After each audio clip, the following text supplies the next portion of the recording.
If you want to, sing it like ooh. If you want to.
Around short time and played there a season. And the good thing about that for myself, it was back in my hometown, in Omaha, Nebraska.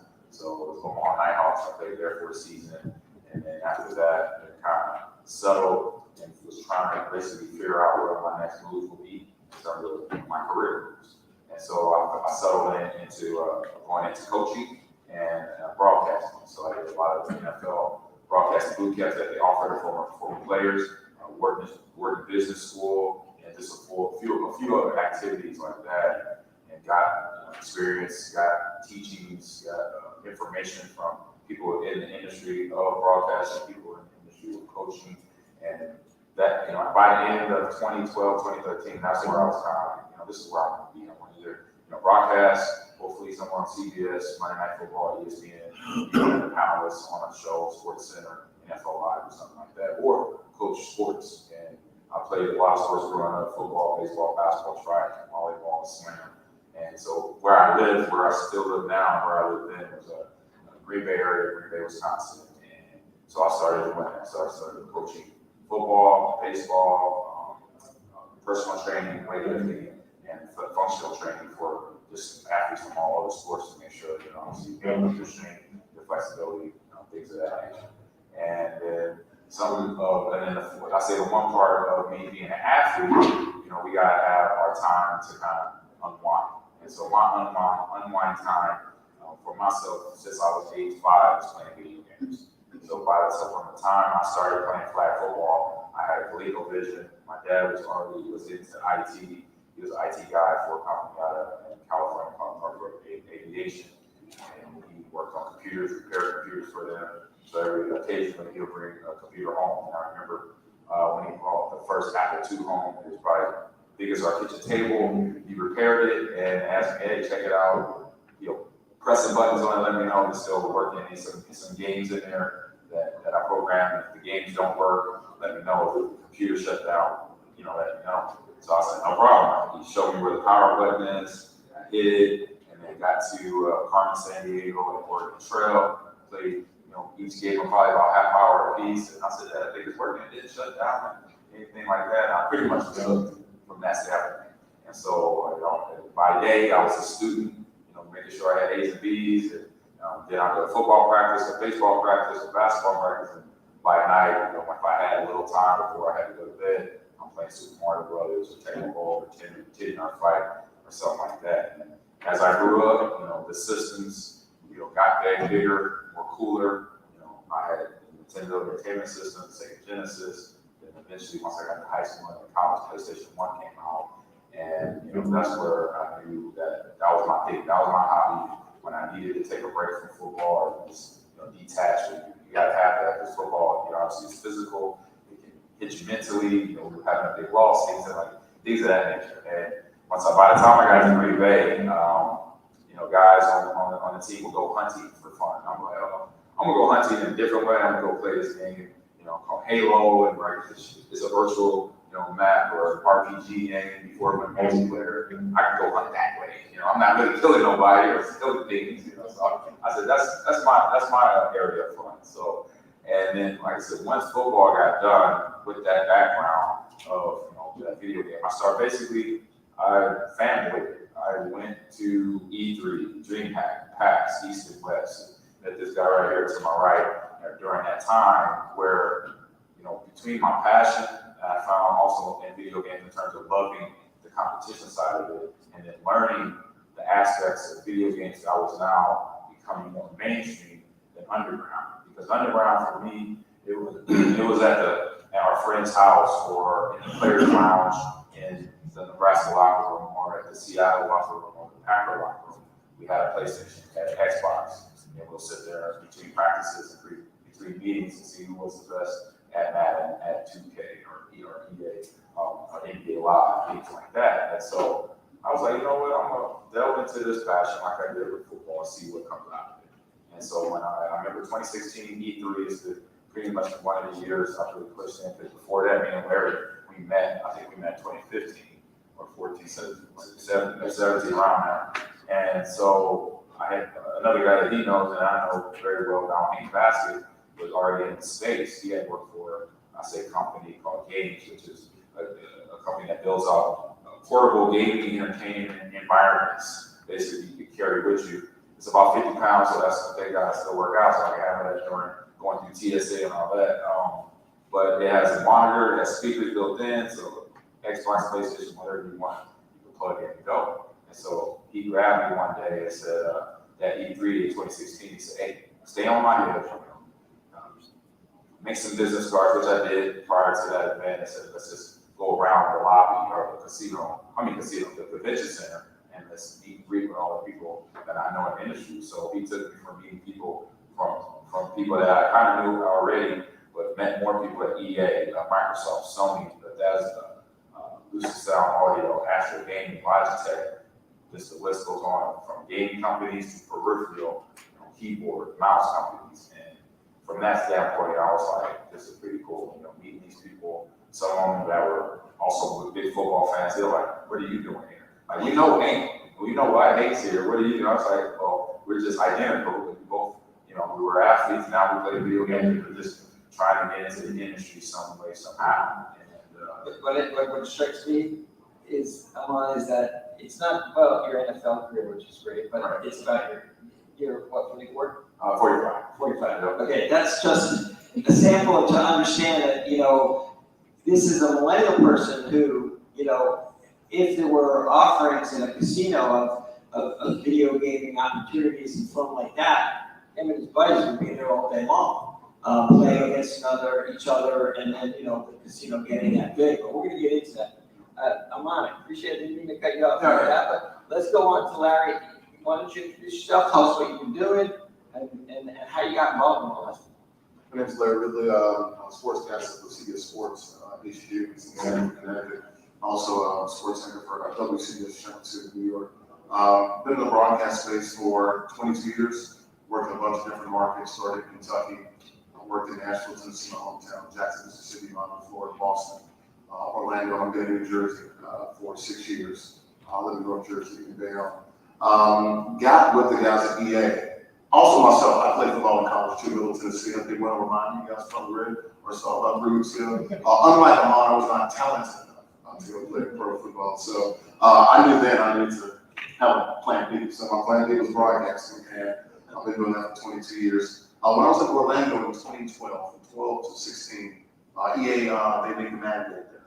Also, they made NBA Live. They made I believe Tiger Woods there. At the time. They saw me in the news. They had me audition and try out, and I did an audition and was able to voice the game for 5 years.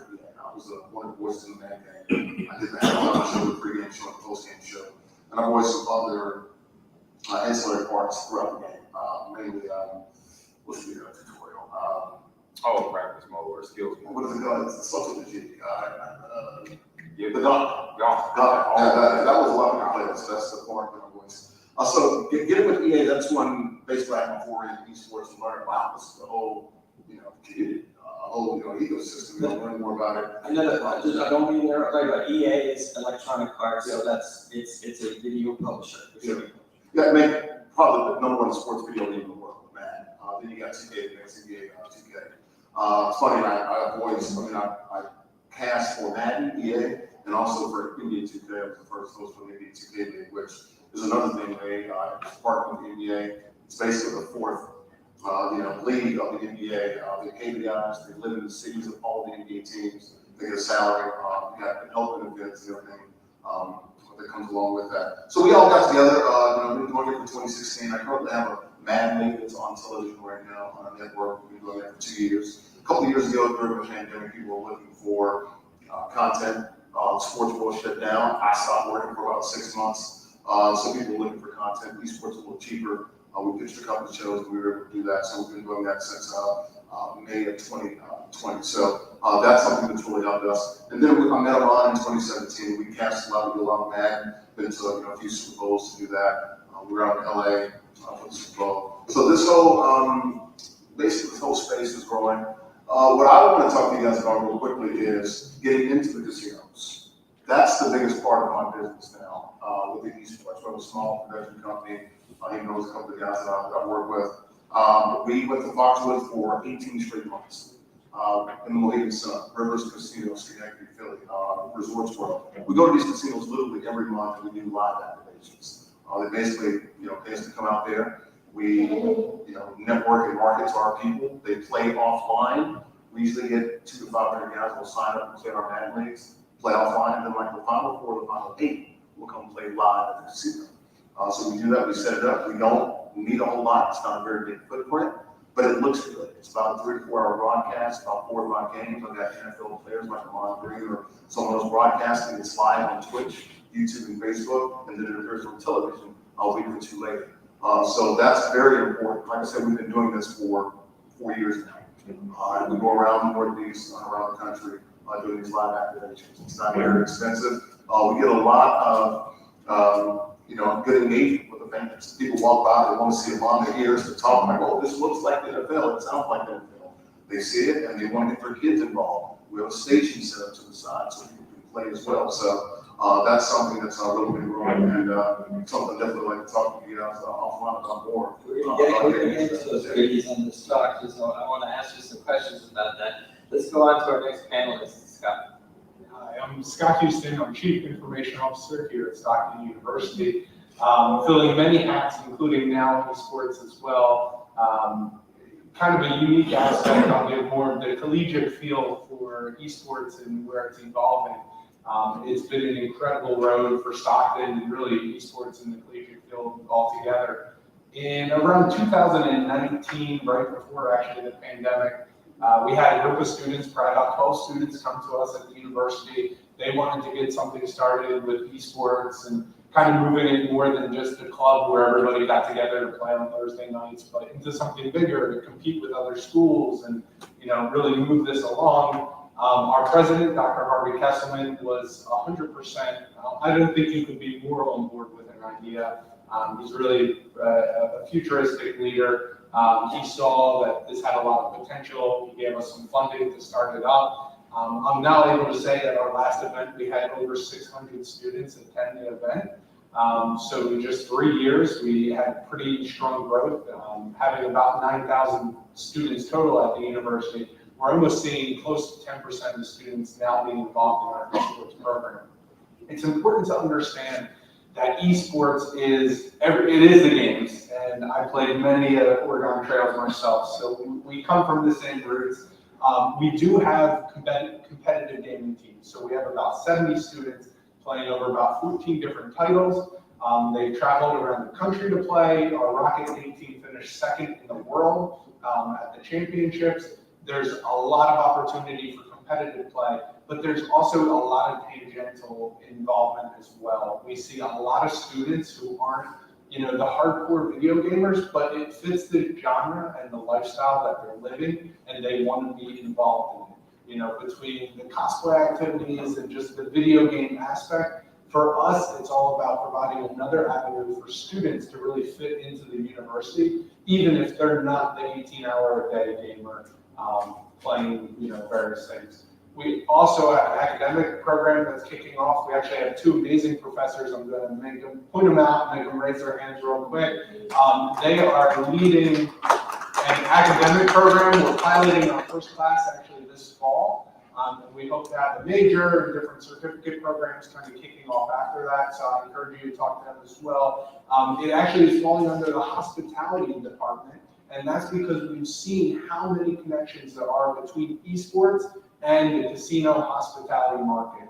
Everything that's learned while playing esports, while operating esports, and esports is more than picking up a controller. It's doing the broadcasting, it's doing the video, there's so many different communications, marketing. We have a whole team doing social media for this. All of those aspects really slide well into the hospitality career. So we've seen how that's important. We tried it in a few different areas and it really fit within hospitality. So we hope to continue that. And we're seeing that the students that are coming through, either playing in the esports program or being involved in the esports program, are just a great fit for the casino workforce, for the hospitality workforce. So we're seeing a lot of encouragement there and a lot of internship possibilities as well. So for the collegiate side, it's expanding in many different directions. And all I can say is no matter what I do, good or bad, it continues to grow. So this is not something that's going away anytime soon. I thank you for that, and thank you guys. I just want to state that what we're really looking at here, at the CEC, we try to start our first panel talk about the state of the union, sort of. And making that establishment on where the industry is and how it's growing. And there's no better place to talk about this than here at Stockton. But we're going to go on to our next panelist, Anthony. I want you to talk about, because here we're talking about getting into that, the side of the regulatory part, and how is that going to play into the next wave of what we see, or what here at the Casino Esport Conference and the Esport Innovation Center, and in Stockton, how we see this marriage between the gambling industry and the video gaming industry. And to this point, I will say this, that because the CEC has been around for 7 years, we have more than many times invited many publishers from the video gaming side to come to the table, but they've been reluctant. I want, from the Department of Gaming Enforcement, how do you guys, you'll introduce yourself from that place, but I want you to say, how you're going to make sure that the customers that are involved, if they're in that gambling space, 21 or older, will be protected as well. Thank you, Ari. So I'm Anthony Strangia. I'm a Deputy Attorney General with the New Jersey Division of Gaming Enforcement. I was not as good at sports as Mom was, so I'm actually here to talk about the nexus between esports and gambling. So the state of the union, if you will, is actually very strong, and it's improving day to day. So about half of our legalized sports books in New Jersey are accepting wagers on esports. It was a wagering on esports itself increased during the pandemic when some of the other sports leagues like MLB were shut down. So that was a really good sign for the industry. We're also seeing an increase in tournaments. So, for example, Esports Entertainment Group hosted a Madden tournament at Hard Rock back in March, I believe, which was very, very popular. They also now have partnered with Bally's to operate the very first sports betting site that is solely devoted to accepting wagers on esports. So I think that it's a growing field, and I think it's definitely the future. And as my fellow panel members have said, it's really now about raising awareness and getting new customers into the casinos.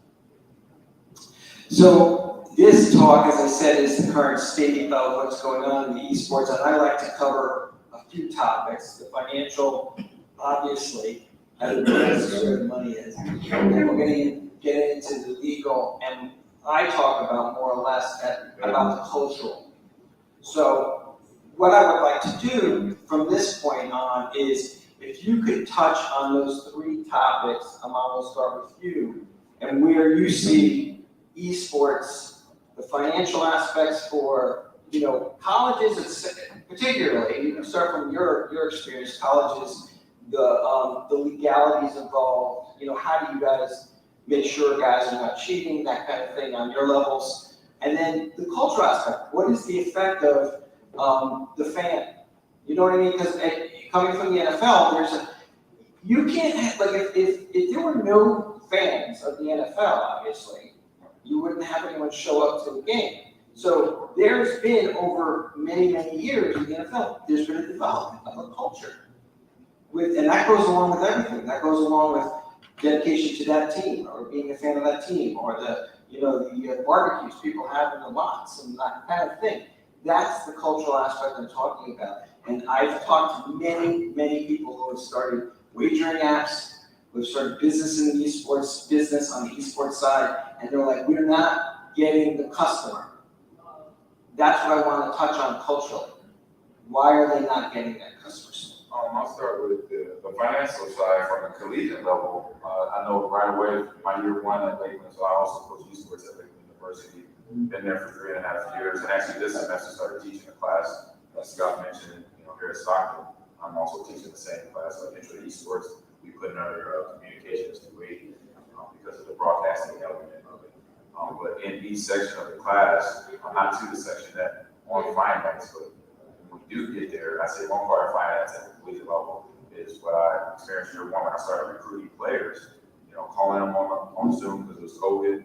So it was a lot of that in the shop. And from my side of it, it was teachers, students and parents obviously asking for scholarships. Do y'all have scholarships for esports? And at the first few phone calls of the spring of 2020, the answer was no.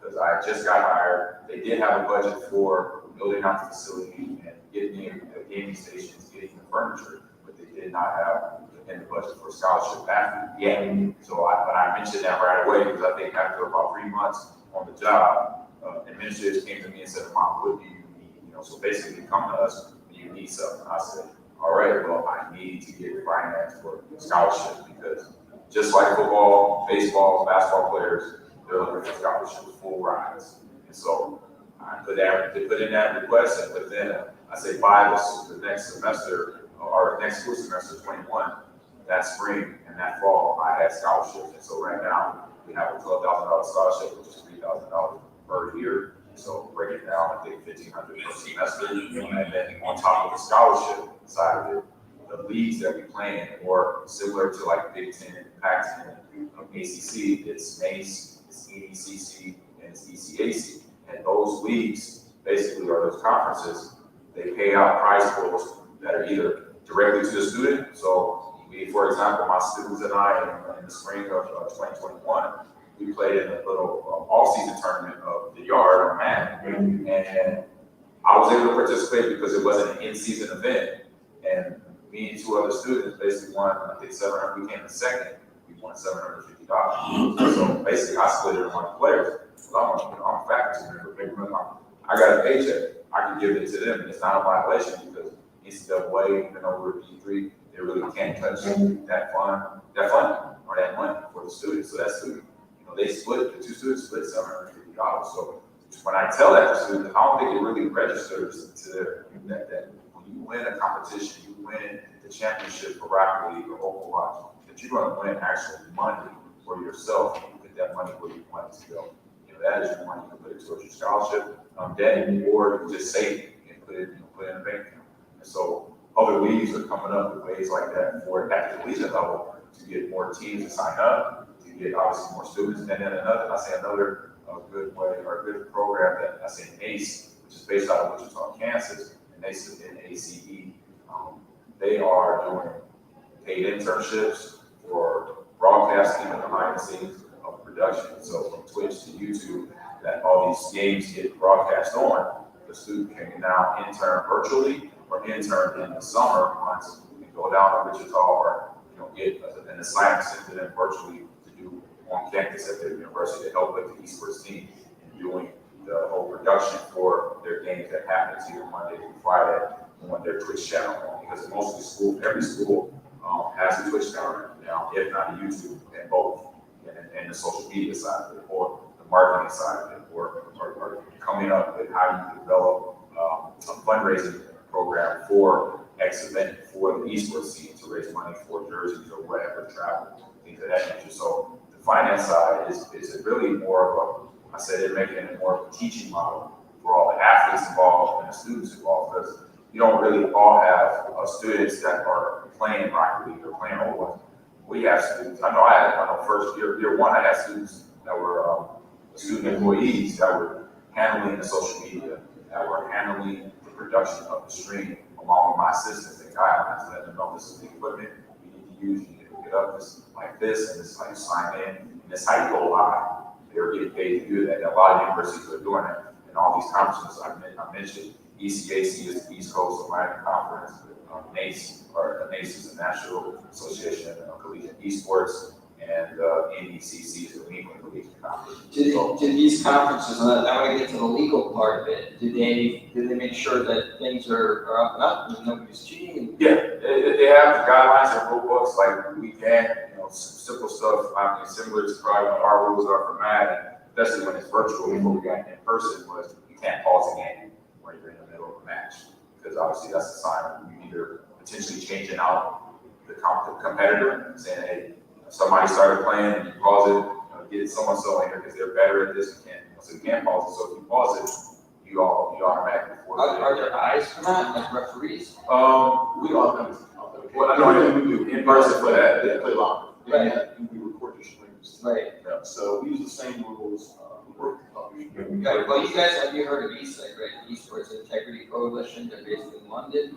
So there's those guys, anyway, they do mostly for CSGO and stuff like that, but I mean, I'm sure the same rules apply in these particular matches that you guys have. Yeah, so with every game company, they have a gamer tag.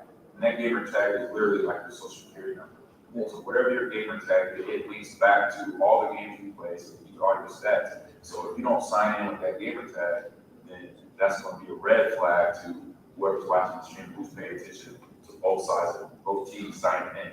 And so you play a game where that's multiple players, like the Call of Duty or Overwatch, which is 5v5, and each player has to sign in with their ID, their gamer tag or ID. If they don't, then they'll be flagged by the team. It's like so-and-so, it's a different name coming in here. In terms of having eyes there, that's what you have eyes there for every player that's in that station for the administrators watching the game, and they knew who's playing. Make sure it's a legit fair game that and the top 65 is playing this position, and it's a person. We see the person, you recognize the photo from when you signed up at the website for things. Yeah. And our commissioner, my business partner, he compete forever. He monitors all of that, and all decisions are final. And we basically help EA write all the rules for the we call it MCS Championship Series. We actually help them go from 21 to 18 down to 16 down. We actually sort of told them, hey, go to 13. Right. Be like all the other ones. So And then- yeah, we work close. And Larry, what do you, like, from your caster, so you know who you're casting to, what do you think of, let's talk a little bit about that audience, the cultural connection that you have as a caster to that audience. How is that different than actual sports? It's not at all. So We treat it just the same. From a production standpoint, we try to look just like the NFL and CDS. It's me as a play-by-play guy. We have a long range of everyone plays the color happens. I have a young lady that's a sideline reporter, that's a TV reporter in real life. The players play, we make sure they appear on screen. I'm a real big stickler. I don't believe in showing the video games by itself. I don't think, a lot of people sort of can, sort of engage with that and really understand. So I want it from a production standpoint, I want it to look just like anything else that you can see on television. So we're real big, we're graphic and intense. Everything we do, it looks just like a network broadcast. And the most important thing is we have to see the players.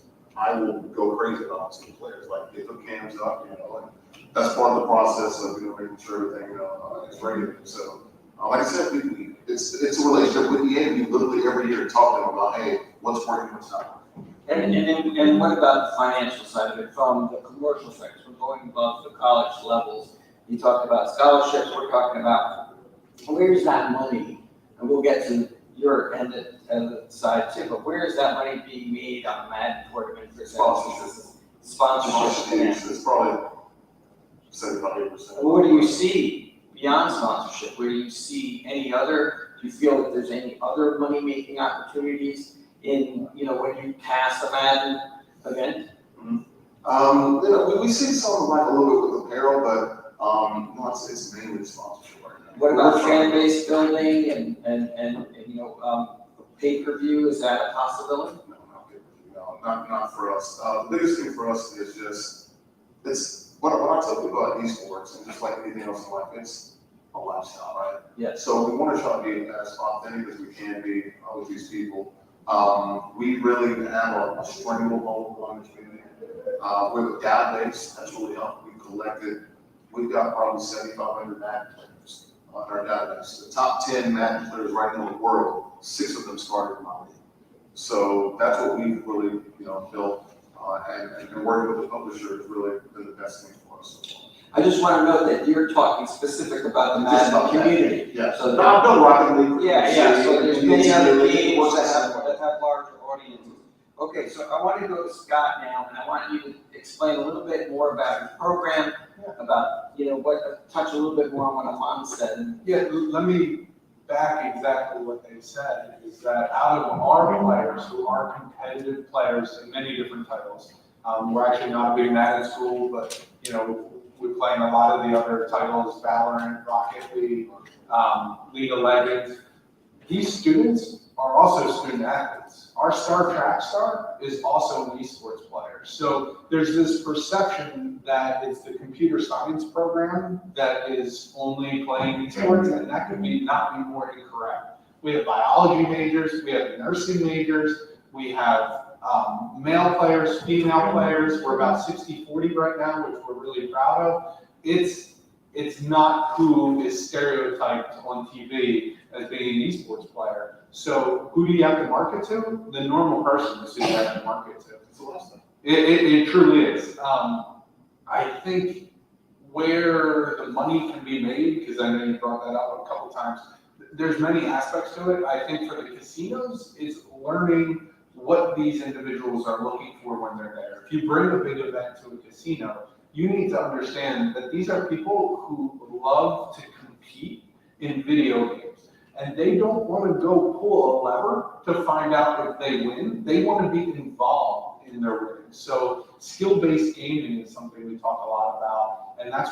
really where I think we need to start to cater the market to for these individuals. They want to feel like they have something to do with whether or not they're going to win in the casino type environment. From an academic side, we are very careful to make sure that gambling doesn't happen on our events.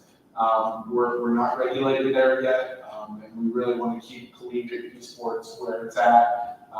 There are many positives and everything else, and we find that sufficient. But eventually it will move to the casinos with the professional leagues and everything else. I think there's a lot to be made there. I can tell you this, you talked about the sponsorships, and how you can make money. We looked into it because when our Rocket League, during one of their last games on Twitch, which is a very popular platform owned by Amazon for, viewing esports events, we had 50,000 people watching. That is more people watching than any other true athletic sport that Stockton has ever put on. Okay, we've never had 50,000 people come to see any sport that we've done. Even when our basketball team has probably gone to the national championship, we've never got 50,000 people. So we looked into what was an ad cost to be on Twitch for one of those games. I can put our team on the billboard going up and down the expressway for less money than a 15-second ad on Twitch right now. So they know lots of people are watching. You know, there are 50,000 people watching our Rocket League team go to the national championship.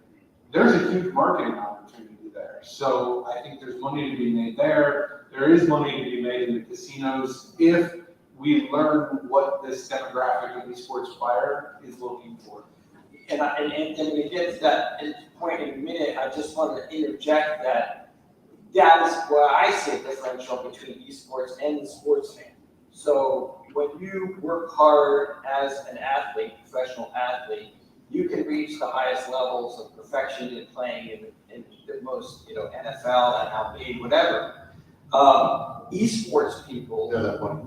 Exactly. But esports people, if they practice hard enough, there's an opportunity for them to become professionals across the board. So I see the difference between the culture that when you go to a football game, you have people who are in the stands that know they can never play football at that level. When you go to an esports tournament, there are people and fans in the crowd that can be just as good as the guy that's on the stage.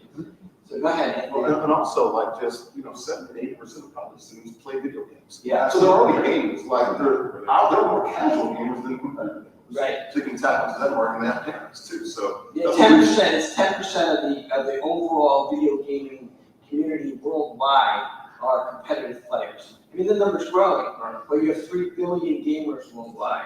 Come look at our network traffic from 10 p.m. to 4 a.m. It's all going to Steam, it's going to EA's, they're all playing video games. Anthony, my question to ask of you is, so we're talking about how the casinos want to get involved in this. And, we mentioned and we heard that they can have tournaments on the floor. And what I hear from casinos all the time is when our floor space is valuable.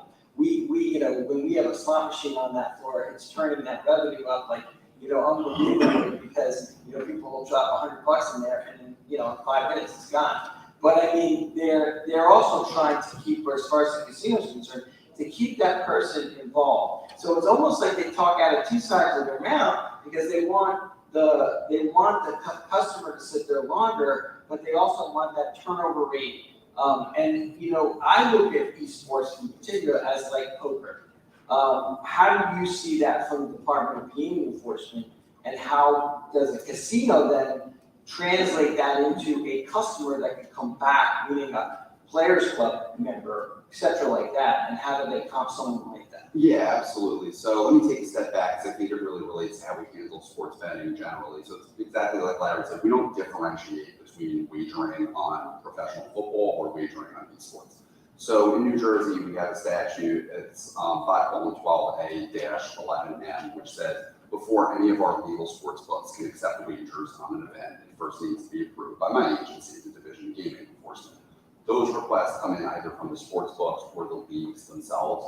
So I think one thing that has sort of hurt in total handle, which is the amount of total wagering activity on esports, is we've had so far a limited number of esports events that have been approved for wagering. But once an event's approved, the sports books don't need to come back and continuously ask for permission. So that number will only grow over time, which means total wagering will grow as well. With respect to tournaments, what we allow in those is the participants can actually bet on themselves, call it head-to-head wagering. It's a little different than peer-to-peer. It's a kind of a vocab word we use, which is similar to poker, which I already brought up, where two people can bet against each other, but that would be on a third party playing. With head-to-head, it's you're actually betting on yourself. So we've allowed that. What players are able to do when they're participating in the tournament in Atlantic City, they can go to the casino page, they can open an account, they can download an app that would be created by the tournament sponsor, and they can bet on themselves. So we actually saw that at the Madden tournament. That's what we're doing. So, I mean, in your opinion, if a casino decided tomorrow that they wanted to put a bunch of consoles in and let people play head-to-head, that could be sanctioned by your department? Oh, yeah, absolutely. But I mean, it's like just keep it there. Like, in other words, not have an actual tournament for that amount of time, but you keep it there. Yeah, we saw that. I know there's a company, I think a lot of you guys are familiar with GameCo, which offered like a video game machine for wagering on the casino floor. They certainly can do that. I know what drives this, casino floor space is obviously the revenue that specific machine brings in. But I mean, again, this is the future, right? This is the forefront. So we're not really looking at what wagering is at today. We're looking where it's going to be 10, 15 years from now. So I think that that's what companies like GameCo have to offer. And just to point out, if there's any casino executives that are watching us on the live stream right now or anything else, I do want to point out that I was at Atlantic City Casino recently, about a month ago, and there's a lot of exhibit space, tons of exhibit space. These things don't have to be permanent resident, but if you put them in your place for like a month to build your product and set it up there to build that offering, and maybe do some marketing and advertising to a younger audience, you could probably get younger people to come in. And as far as I consider the casinos, that's a whole other conversation in regards to marketing to a younger audience, because at the moment, I don't think they're on Discord. I don't think they're on TikTok. I don't think they're on any of these major streaming social media channels that are literally just connecting to a younger audience every single second of every single day worldwide. So that's another conversation for maybe another time, maybe next year. But I want to move on to, connecting dots. So we're covered a bunch of things. We're talking about colleges, we're talking about scholarships and the wagering side of it, evolution. In general, overall, if you look at sports, and I was telling them on this yesterday, I said baseball really didn't have any baseball teams in high school until 7 years after the game was created. As Aman said, we're in a technical age, things move a lot quicker. But I want you guys to put the points together and how you see it. I want to get all your interpretations, because let's cover, how is this going to grow? How are we seeing esports? I mean, specifically from the esports side, and we'll get into the wagering side. But how does this organically set itself up? And as far as we can see, there's been a lot of esport organizations, professional-wise, that have just tanked. And then you have these streamers popping up here and there, like Shroud and stuff, that are just attracting tons of people. But Aman, why don't you take that and see how you're looking, how you've seen it 5 years ago, and how you see it 5 years from now. Yeah, 5 years ago and now, I look at it the same. I always look at it starts with the graduate stuff. It starts at, because I started playing popcorn football at age 7 or 8. And so now, what I've seen since last winter, you're seeing Boys and Girls Club, we're seeing community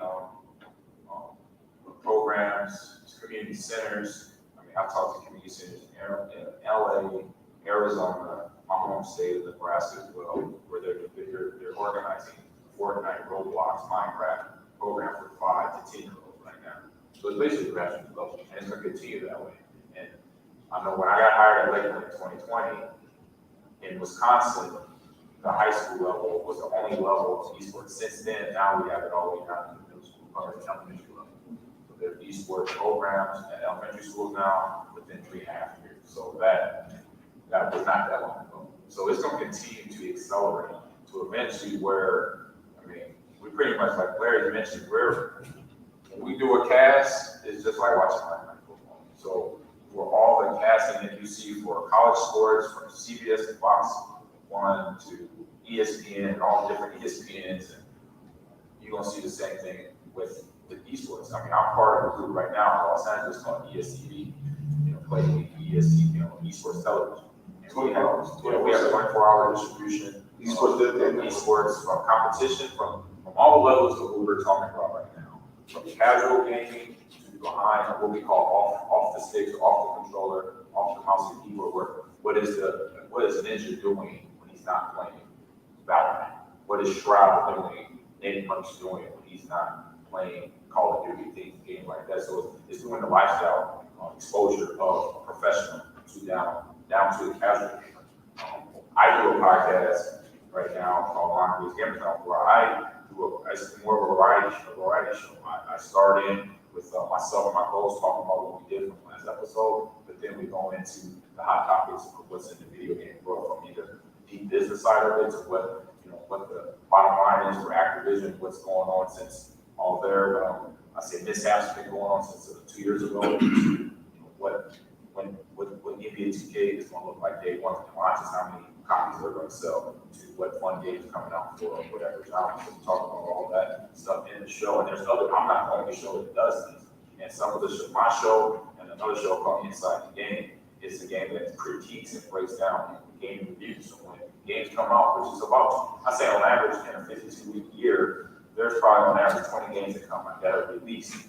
Small companies, indie companies, to the major companies, from Microsoft and Bethesda, they come out. And so now their shows, just like you would watch for NFL, for NFL, for NBA, for baseball, for the Olympics, there are shows out there for people to consume and understand. So if you have no knowledge of esports, you can download ESTV to your phone, to your iPad, and just basically just pick a show and you can grow your knowledge real quick, real quick. So esports, from, like I said, from the ground roots level, from being at elementary, I always say you go there first, and then you start to, then you're developing young talent just like I was developing football. But the whole culture behind it was, I knew if I was going to be the next pro football player, pro baseball player, not only did I have to be a phenomenal athlete, but I'm going to have to hit the books first in the classroom and study and stay out of trouble, work on my own that. So it is now teaching esports athletes, which they didn't used to have, now structured. Because that's some of my experience here from my coaching, my esports team, is where a lot of, when you think about gamers, when you first get your system, you have mom or dad buy it as a birthday gift or a Christmas gift, and then go to your room and play it by yourself. There's no, I unfortunately had my dad playing with me, for a couple hours, and then mom was like, all right, now you got to go outside and play.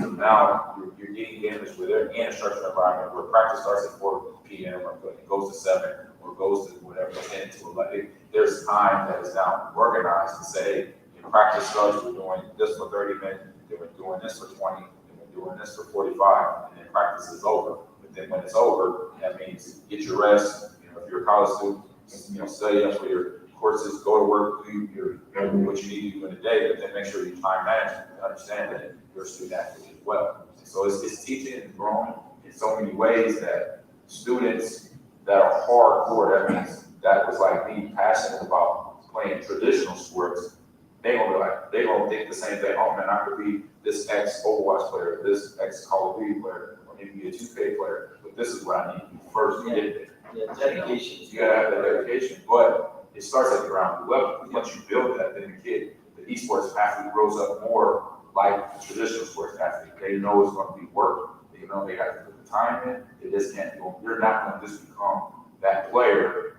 just because they were the only one playing this game for this long. They're not the only one anymore. To your point, I actually know Jonathan Wendell, Fatality, was one of the first. He was one of the first esports professionals, so to speak, back in the late 90s, early 2000s. He has come to the Casino Esports Conference out in Vegas.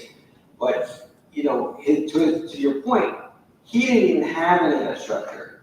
But he was also an athlete in high school, and he would go, when he would fly to like Europe to play in a Quake tournament, he would go running for three months before he actually sat down and then started practicing.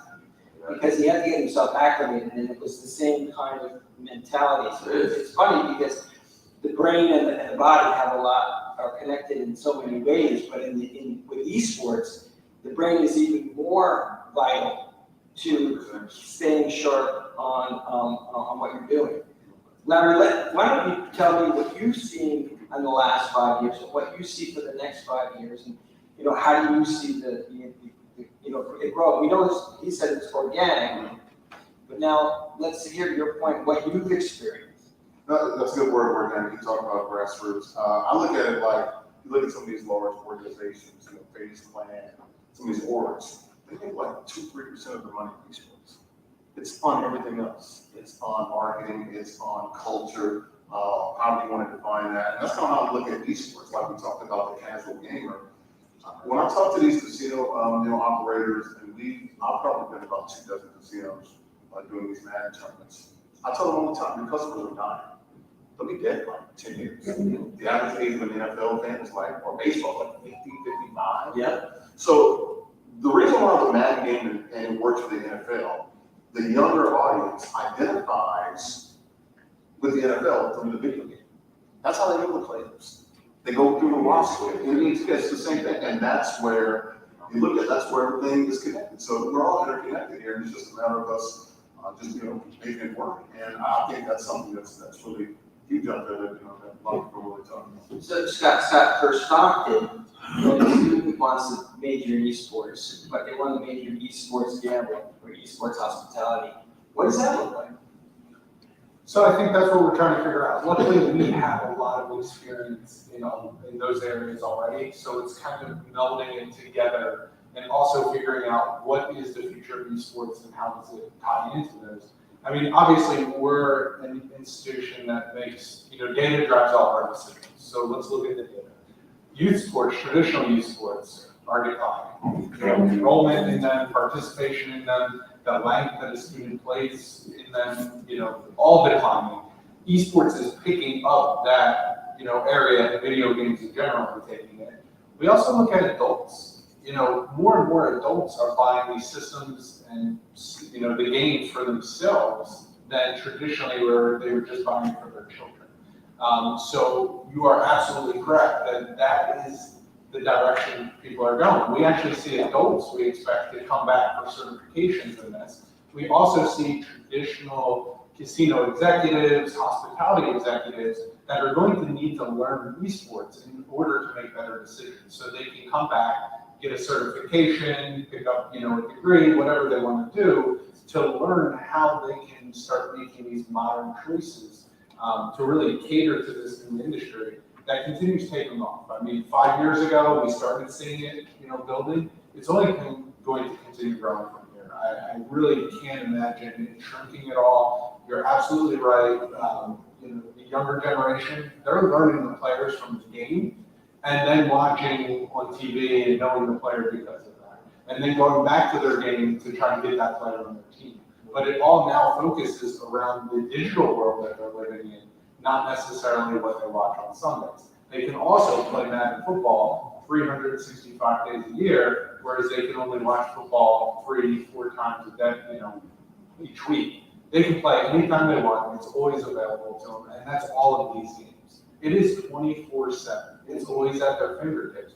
You can't say that. You can't go play soccer in the middle of the night. You can't play soccer when it's raining or snowing outside. You can always pick up a controller and play one of these games. And because of that, it's just going to continue to grow. And I think parents are starting to understand this too. I went through this personally. That if you're going to be in the basement for the rest of your life playing video games, you're going to go nowhere. Until they came to me with a cost analysis, what Ninja's making, and I realized all of a sudden he's making 20 times my salary playing video games. It really becomes a hard argument against. And it's true arguments. And now they're going to school, they're getting scholarships. What was the traditional purpose of collegiate sports, right? It built leadership, it built teamwork, right? Those are great things. Guess what? Esports doing both of those, but it's also teaching them networking, communications, marketing, STEM, business studies, STEM. A lot of what you're going to hear about, and you're going to see our new facility that we're bringing up through the Esports Innovation Center here in Atlantic City, will be here this afternoon, is we're getting involved with the local community. You mentioned Boys and Girls Club earlier. Atlantic City has an absolutely amazing Boys and Girls Club program. If we can get those students over to the Innovation Center to play video games there, to use the computers and learn along the way, learn about networking, learn about the parts that are in the computer, learn about how this whole ecosystem works, that's going to lead to them taking off, getting a career in STEM, finding job opportunities through this that traditional sports would not be able to relate to them. So our hope is to get the younger generation, get them in by playing the video games, but then allow them to learn. And through esports, they'll learn. Maybe they'll come to Stockton and get a esports major. Maybe they'll go a different direction. Maybe they'll just learn about network technologies and get one of millions of careers out there right now. All of the technology companies are hiring. They need this talent. They need people with that understanding. And the first time you hear, a 10 or 11-year-old ask if they can get a lower ping at home, but because their game will play better, they have higher internet speed. And they're looking at the Comcast bill to try to figure out how they can do that.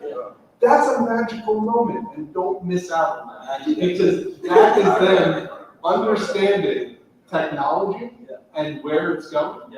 And they're gonna be the next executive. Yeah, I want to ask us, one question. I was going to get. I wanna ask something. We're going to get back to everyone will have the last word, but I want to, real quick, Anthony, last 5 years of the Department of Gaming Enforcement, the next 5 years of gaming, next 5 years of gaming development, enforcement, whatever, Nevada has put forward an esports coalition. Seth Shore, who happens to be here, thank you very much for coming. Seth, we'll hear from him later. How do you see regulatory people getting involved, and what are you missing on the regulatory side? Are there people there that have to know and understand these games?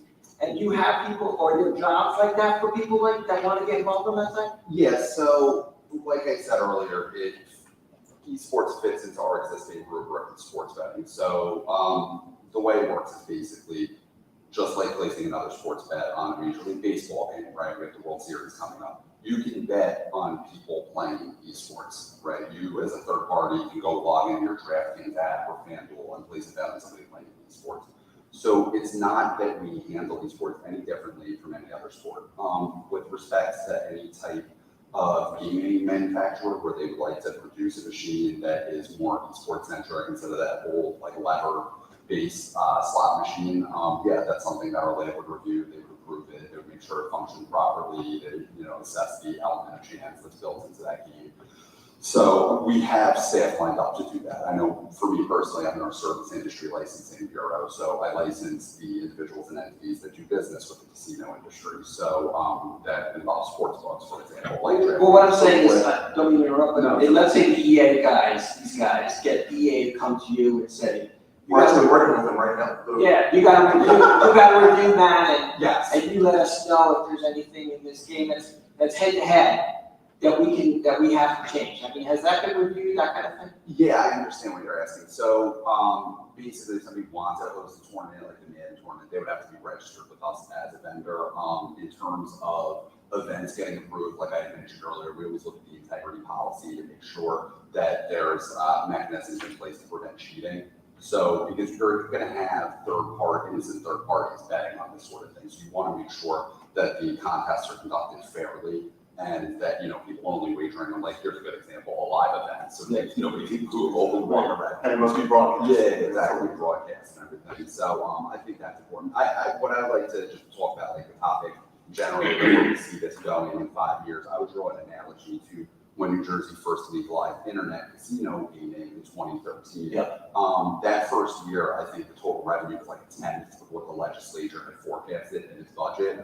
And then you fast forward almost a decade, and when the pandemic hit, the land-based brick and mortar casinos were closed. The internet gaming websites are partnered with them by statute. And it was enough to carry the whole industry that there was only a 30% drop in revenue, even though the actual casinos were physically locked. And nobody could go there. So I think it's going to be the same thing for esports. I think right now, first you have the legalization in place. You start hosting tournaments in Atlantic City. You start making more gaming devices that are esports centric. You start allowing more sports books to take wagers on additional events, and you're going to start seeing that growth. Yeah, there's lots to cover.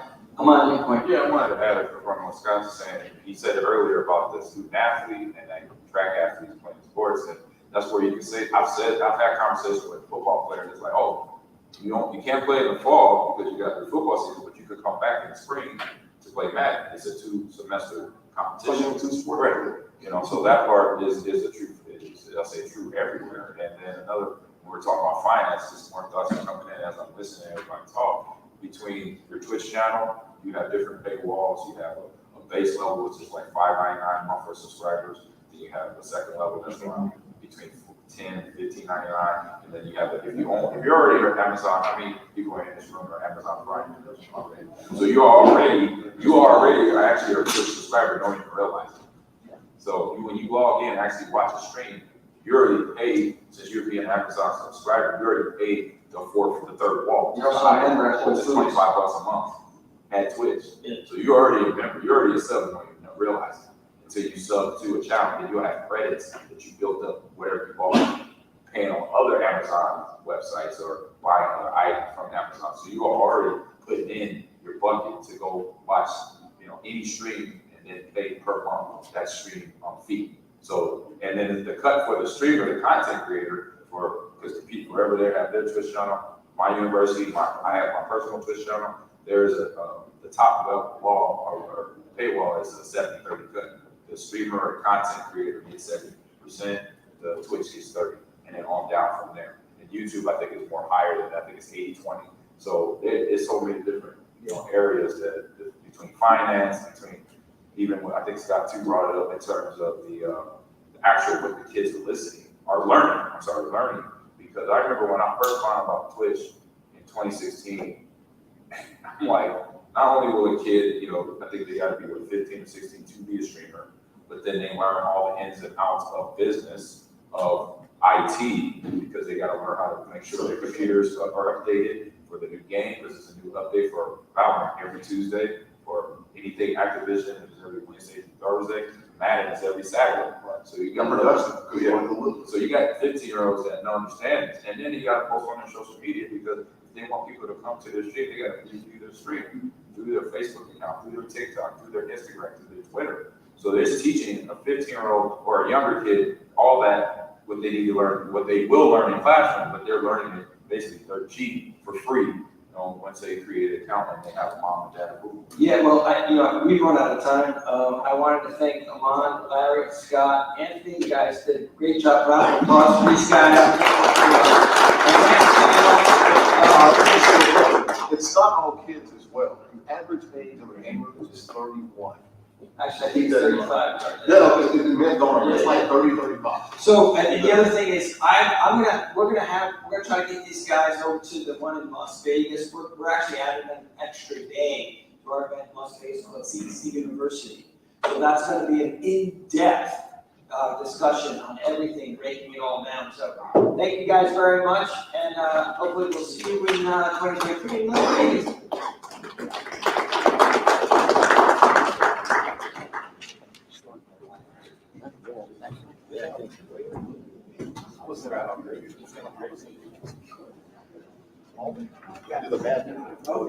Aaron, good seeing you, bud. Oh, hey. It's good seeing you. It's good stuff. Thank you. Yeah.